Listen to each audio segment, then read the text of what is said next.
To enable the password setup on the Hi5 monitor, select the System Setup icon.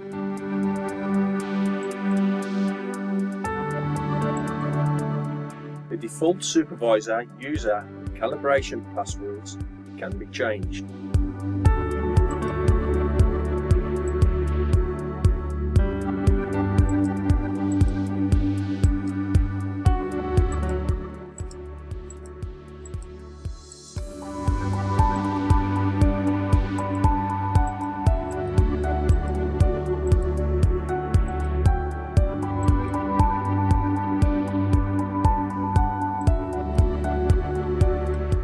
Once set, the password switch can be enabled.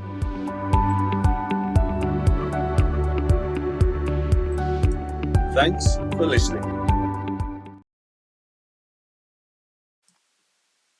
Contact us today at entroncontrols.com.